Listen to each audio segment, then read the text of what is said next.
All right. Ta-da! Job. Don't we love it? All right. So I love Job for so many reasons. And all right, so there's a lot, many different places, many different ways we can go with Job. I'm going to do just a brief opening, and then really a lot of class will belong to you all, any questions you may have, because it is much less about Job and much more about the topic that it opens to us, which is that topic of suffering and good and evil, and just where the heck is God in the midst of all of this? And what is this all about? So what's interesting to know or to note, right, as you open the book, right, there was a man, Shaya, right? So Job is quite intentionally every man. Job is not supposed to be a specific individual. Job is representational of every man. All right?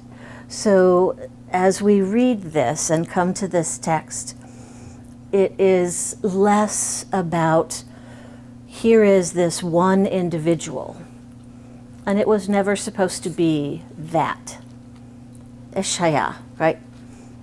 This representational, there was a man, every man. This representational character. And that intentionality. So where the place where Job exists, outside of Israel, but not in a place that actually exists, other than it is removed from what is known, what is, right?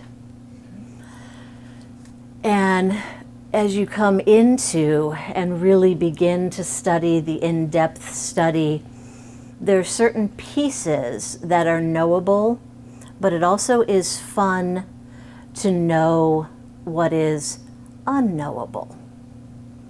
So if you'd like to know what the experts know with exactitude, it's so very little.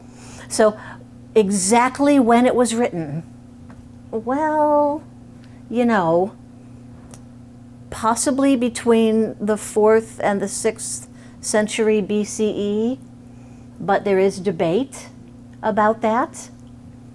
And they're also aware that it really stems from this poem, this Sumerian poem from 1700 BCE.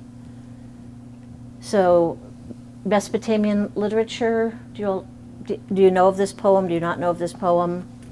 So, okay. This is, it's not a wildly long poem, right? But the poem of the righteous sufferer,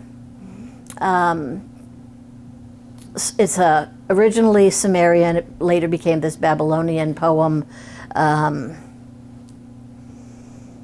in the, I want to say 12 to 1300s. There's a king whose name will pop into my head. That's when it became in the Babylonian.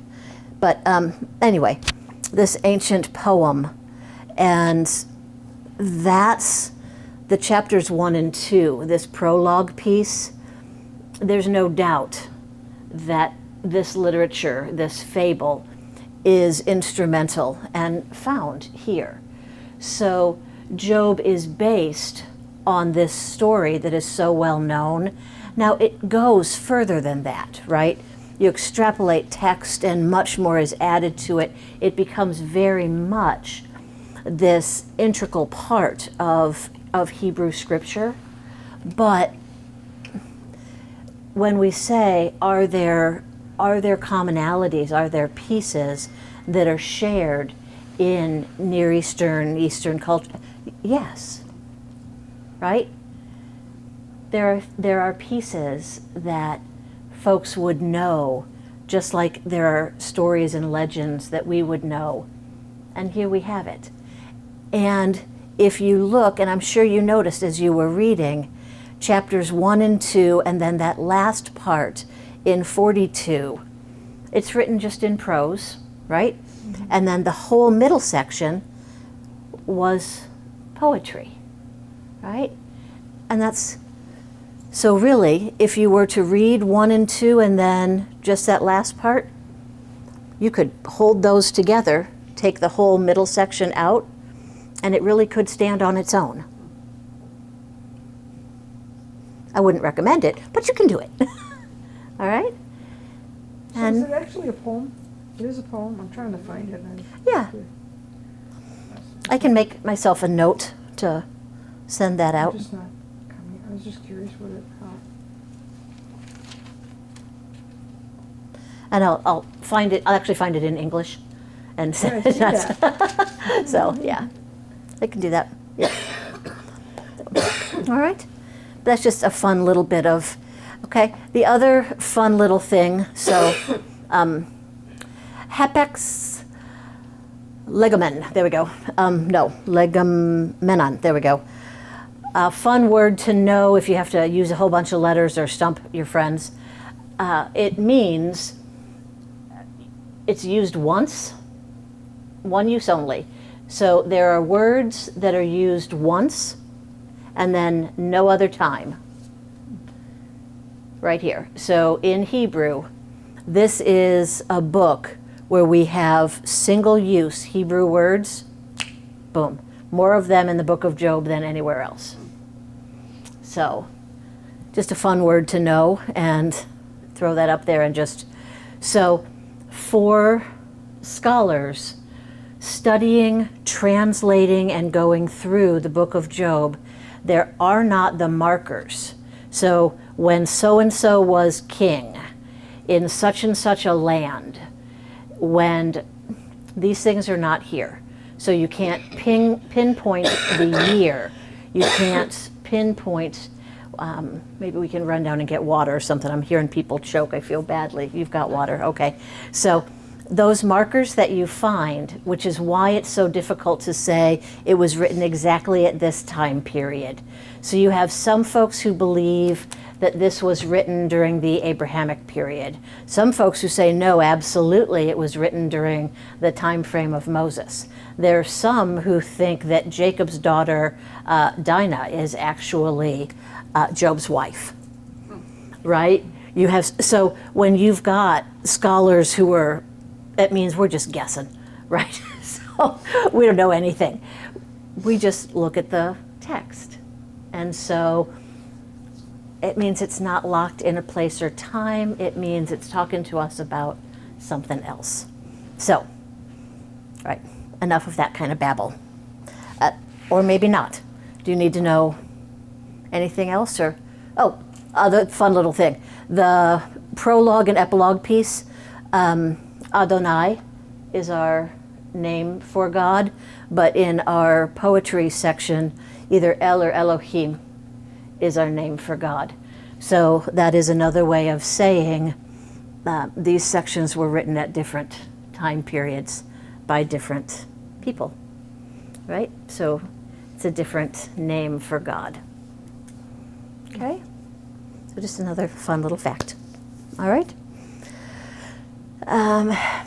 Now coming in to just talk about this, for me, right, Job is not so much a book about Job, right, but about God's justice, about the transformation of a man, a person, whose piety and view of the world were formed in a setting of wealth and happiness, and then into his life come all of these calamities, and it puts an end to both of those. So how can piety be nurtured in prosperity and then prove this truly deep rootedness and a disinterested, not merely spiritual good fortune, this understanding that God has been good to me, so I'm faithful to him, right? So can a person be pious in prosperity and then remain pious when cut down by what seems to be this anarchy of events? Or, in other words, right? So if this orderly view of the world is radically changed, how does that awakening to the understanding of this anarchy and the shift of the worldview work with your attachment to God in that system of belief? Okay? So for me, what is Job really about? How does suffering and tragedy, how does this work with our understanding, our system of belief of God, right? So we had to come up in seminary, we had to have a systematic theology, and it didn't matter what our systematic theology was, we just had to be consistent. And in the end, that's really what I believe it is about. You can have your theology. There just needs to be some consistency to it. And if there's an inconsistency, this is when we get really rattled, right? And this is what's happening with Job, and Job is pushing against this and then ends up in a solid place. Then we can talk about how solid if you tack on that ending. But anyway, so God is good, and we know God is good because I have all these material things. Okay. How does that work for a systematic theology? And the friends poke at that, right? So, well, clearly something's wrong because your material things got taken away. Now, wait a minute. So, I'm going to stop lecturing for a few moments. What is Job really about in your eyes? Or if that's not where you want to take class, we can take class somewhere else. Because this really is about, your time. But what is the role of suffering? What is the role of God in the midst of our suffering? Or maybe, what's the role of friends in the midst of our suffering? So Job is the book for every man, every person. And when you start peeling it back, this is a great book. But the thing is, not every man has all these sheep and all these goats and all these. Of course not. So why wouldn't they have just written it for an average person with an average family who is very religious and is very giving to his God and his people? It kind of seems like they if that's the line here, then maybe they're looking at the fact that it's not, Job is a bad man because he's been prosperous and has worked hard. So That's a really good question. So I guess my point is why would one think that this is for every man when every man is not like Job as far as having all of the material things. Mm-hmm. So I mean, a person can be challenged in their belief in God without having a lot of material things. Yeah. And the average people don't have material things back in those days, right? Mm-hmm. No. Yeah. Mm-hmm. But the average man has family that he loves. And, Exactly. you Yep. know, yeah, so they, so to me, can easily apply to every man, because maybe you don't have all those things he had, but there are still things that you love and that you Right. have worked hard What for. was harder for him to lose, the material things of the family and, you know, the children Right. and all that? Right. But Right. Job also was a man who was very faithful to that. Yeah. He didn't take advantage of what he had in his prosperity, Right. where somebody else, if we're talking about all men, may not. Mhm. Evil and Mhm. We could almost compare his level of prosperity with the depth of his faith. He was extremely faithful, unusually faithful. That's what God was saying to the adversary in the very beginning. Job, there's nothing you can do to him, you know, that's going to make him reject me or not be faithful to me. And in the end, there wasn't. No. I mean, he Faith argued made a lot, but his faith, his integrity, he stood by it the whole time. Most of it was arguing with his friends who were telling him he wasn't good enough. Mhm. You know? Right. Yeah. So he angered God because he said why? In other words, they said justify in the book a lot, but in other words, to me, he was saying why? Oh, yeah. I think a lot of this book is the proverbial why question. And Mhm. I have always maintained that God does not answer the why questions. We just can't get it, you know. Mhm. But is that why he was angry with Job? Was God angry with Job, I guess would be my question back to that. Or was Job projecting that God had to be angry with him, or these terrible things weren't happening? Right. I don't know that, in my reading of it, I don't know that I thought that God was really angry with them, but Job was projecting that. I guess I got it from when he was saying, were you there when I did all this? You Oh, yeah, that's yeah, the all of question. that, where that At the end. questioning sort of led me to believe he's not Yeah. happy. He did sort of let him have it, yeah. but also his friends made it sound like they were saying, why are you angry, or why are you doing this, or what, you know, so I think that's where the anger came in. Mhm. Yeah. You must be punished because you're angry, you must be punished because.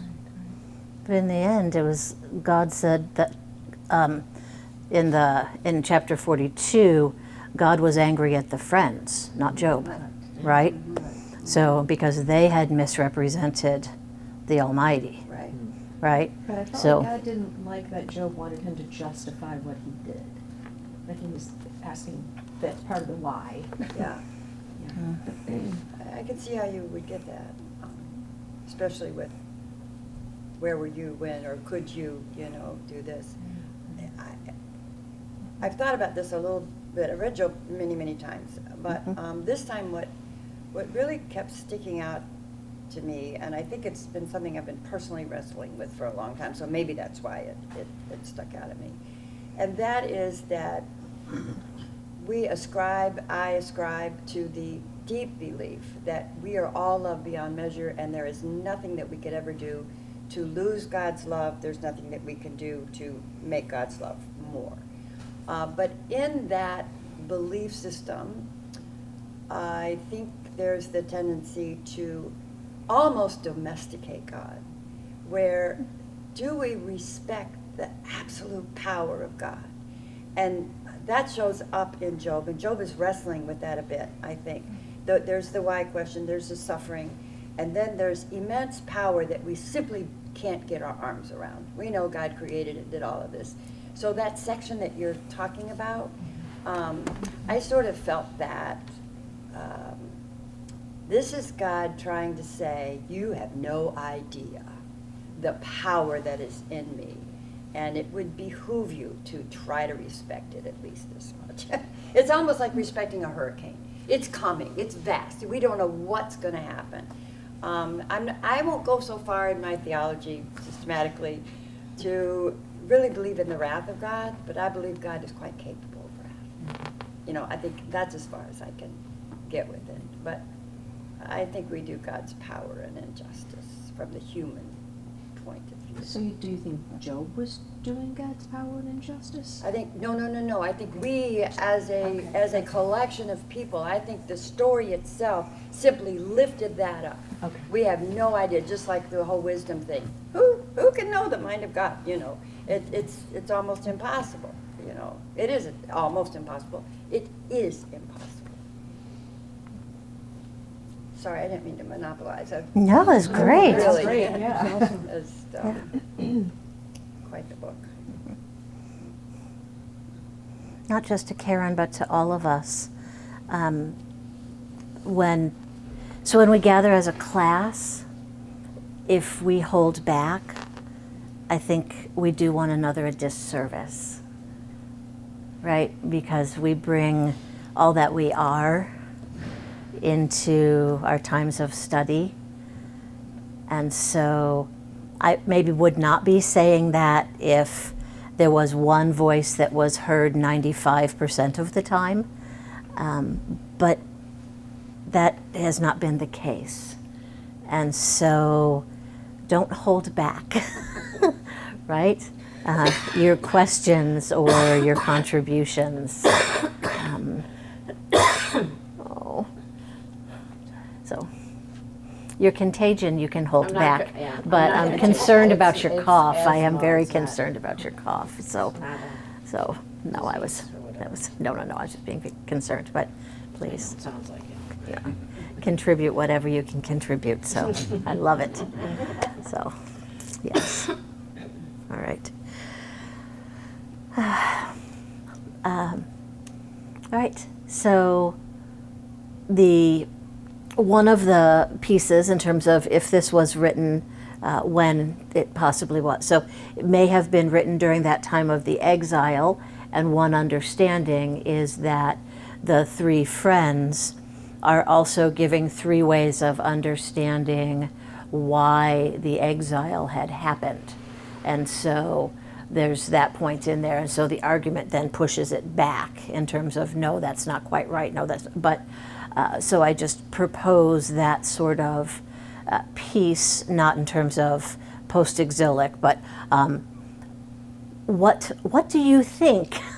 How do you, so two of the friends, of course, give three arguments. One of them, the last one, gives only two speeches, but those arguments that are proposed to Job, either in terms of the arguments themselves or just in terms of how we comfort one another in these times of tragedy. What did you feel as you read that? What did you make of that? Did you find some lovely, oh yeah, I've said some really ridiculous things to someone in a moment of suffering. You know, I mean, what's that? Well, there's much more to the conversations and all that, but Yes. we learned in Stephen ministry. Yeah. You sit and be present with the person, and every time I read these people, telling him he's doing bad things, he's evil, he's sinful, and that's why, just shut up and. Like to sit with him for Yeah. a Yeah, long 7 time. days, yep. Yeah. Those 7 days of silence, remember those. Then Yeah. they couldn't take it anymore. Uh-huh. Yep. But were there the three people, were their arguments basically the same? I couldn't see any difference in them.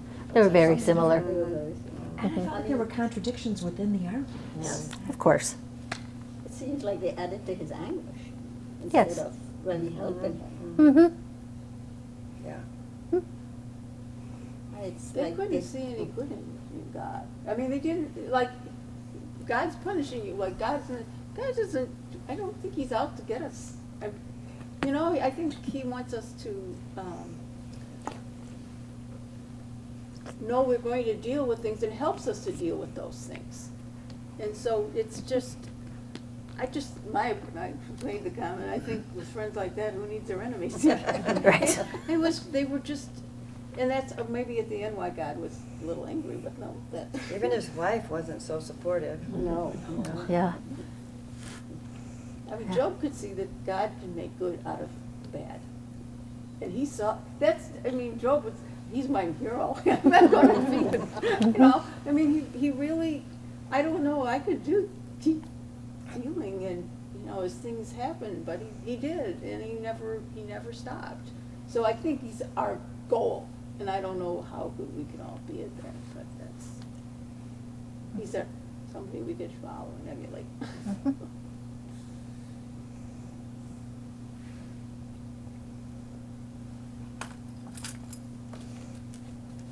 I think it's pretty cool that God showed up.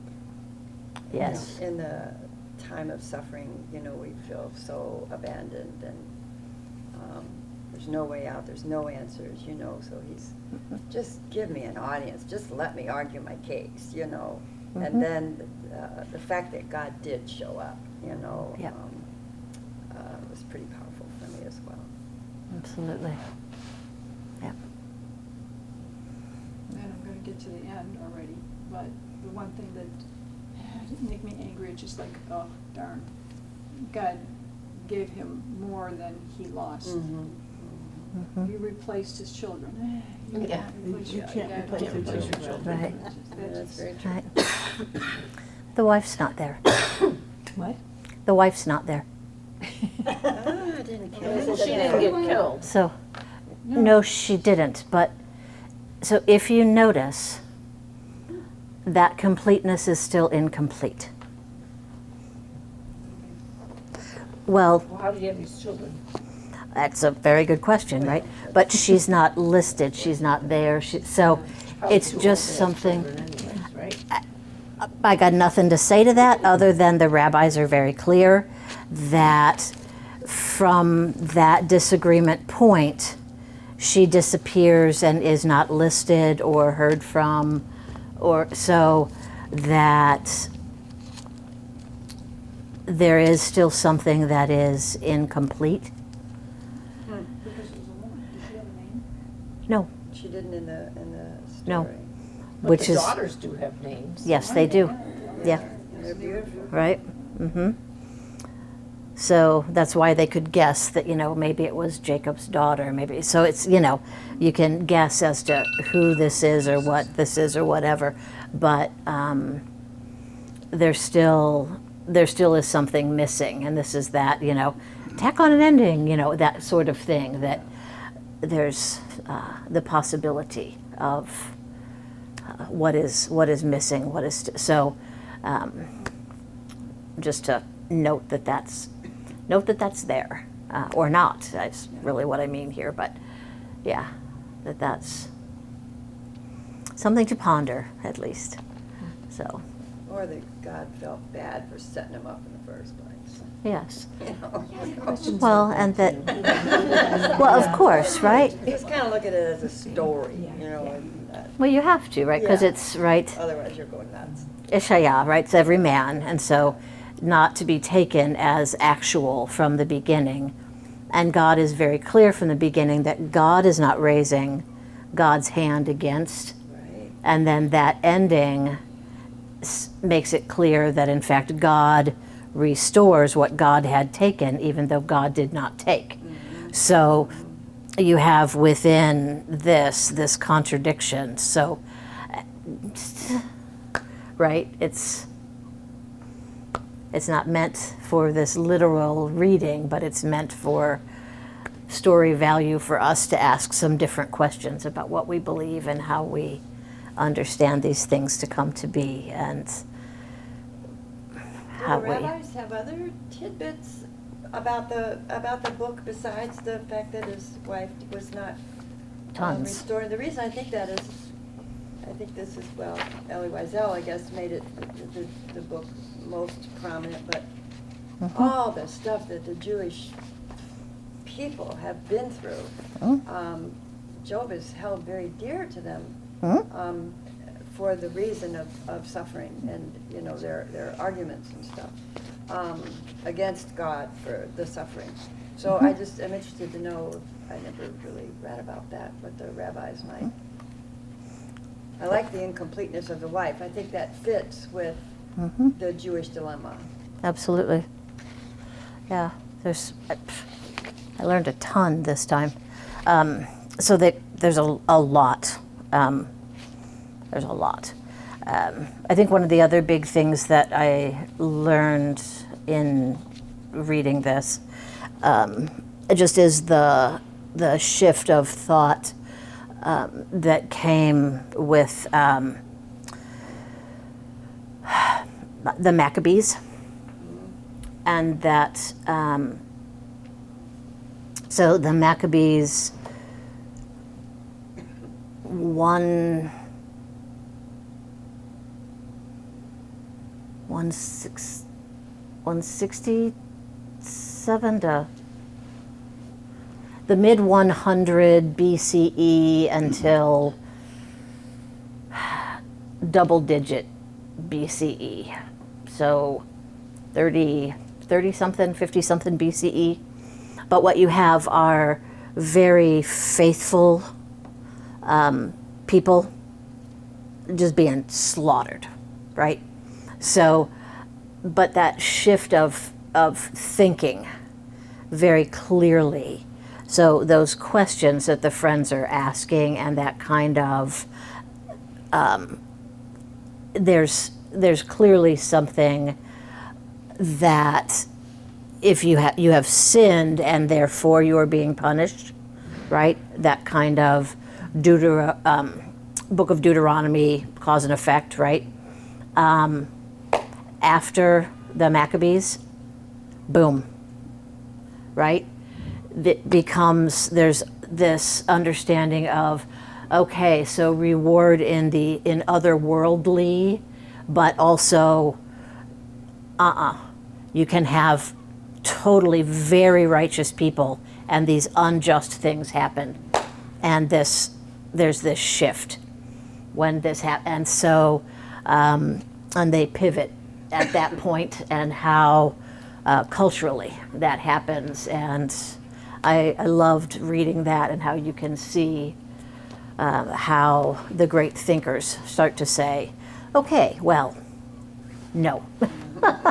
Theologically, we need to really re-examine and pivot how all of this works, and here's how this is going to go. And that was something that I had not in doing a rabbinic study. I had picked up on that one before.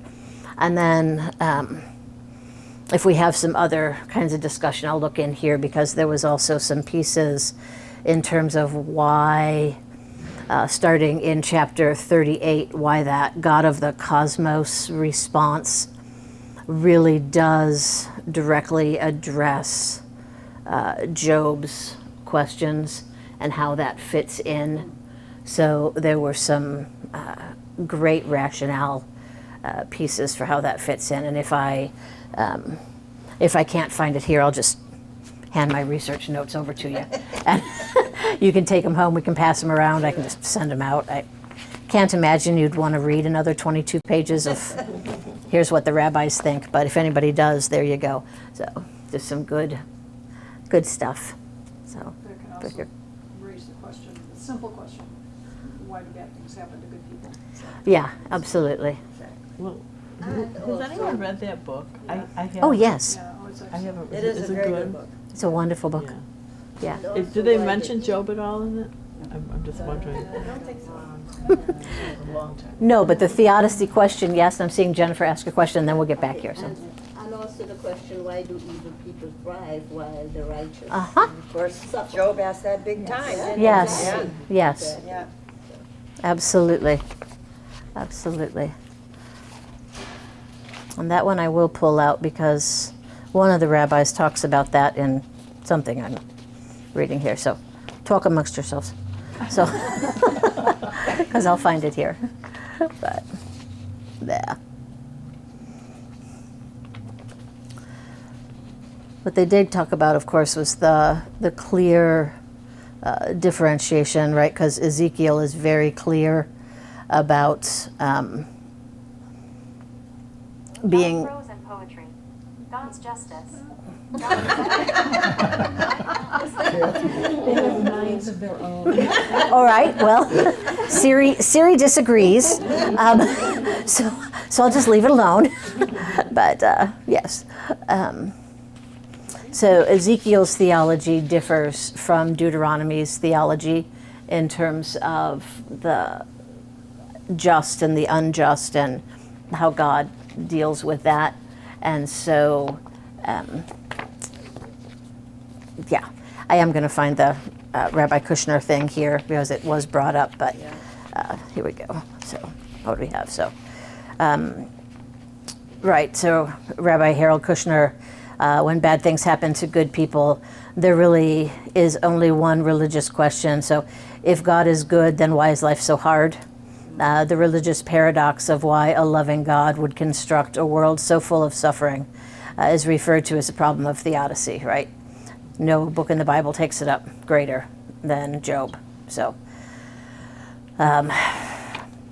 so I'll get to more here, but they are taking on what the rabbi, if you are interested in that, I can pull that book off my shelf and give it to you if you're interested. If not, then You know what? that's Maybe okay when too. we're done with the Bible study. I'm gonna go back and read the Bible study. Yeah, absolutely. Yep. But that's like on a list. I'm like, you know, it's always been in the back of my mind. I should read that Yeah. book. It's good. Yep. Yep. Absolutely. We can make it a book club book and then we can. There we go. Right. There you Make it a go. book club book, then it'll See? work right in with what I have Uh-huh. to read. Yeah. Yeah. Yep. Yep. Absolutely. All right.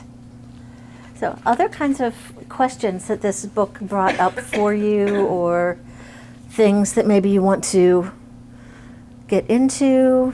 I don't know. Anything? Just other fun. I can tell you fun little Hebrew things, because like right at the very beginning, where Job goes in, because he makes special offerings for his kids, right? And where it says that, so the Hebrew word berhu, right? So he's making this blessing. So it's fun to know that the same word blessing is also for cursed, and it's that as frequently happens, right? The word also means its opposite. And it's interesting when reading this, are we getting just a bit of a foreshadowing, or what is that there? Or So, the fact that Job is both blessed and cursed. and there it is, that double-edged sword, Yeah. not only for him but for his children, and just that fascinating piece to know in the original Hebrew. So just as you go through and read it, and I was listening to one of the rabbis was just reading it all in Hebrew and then leading a discussion. I was just like, yeah, it was wonderful. Yeah. So just some fun things like that to pick up on, and it was great. So. I thought the part was pretty bizarre where God was talking about those two beasts that were running around. I'm trying to find it and I can't. Biason and Yeah, Rahab, maybe. the monsters. Yes. The monster, what the heck? Well, maybe I think they're symbols for chaos. Yeah, I just thought it and was just weird. evil or whatever. I had to look up what it was. 38, it's So. 41 is Leviathan. 41. So there are going to be several of them that we're not actually going to know, because it's going to be Yeah. the word that I said here, right? So original words that are used only once and then never again, so we don't have translation equivalents. What's So. the sea beast? Leviathan? Leviathan. Do we think? Behemoth. Behemoth, yeah. Look at Behemoth, which I made Yeah. just as I made you. Yep. It's grasping. And Leviathan is the one we believe is hippo, right? Isn't that correct? Well, the description of it makes you think Yeah. that. it just Yeah, said the I'm description. pretty sure Leviathan is the one we believe is translated as hippo. This says Behemoth, but it's a hippo. Is the hippo, there we go. Thank you, sorry.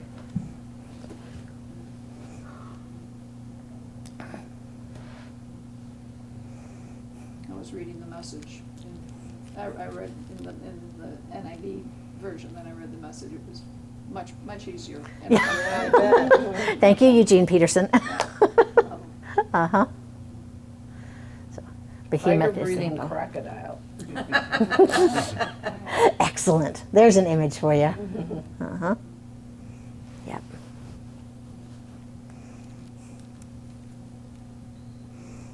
So I was also in this one part where he was talking about the animals and how they don't have wisdom. It made me think, well, they don't worry because they Don't have wisdom. They don't have wisdom.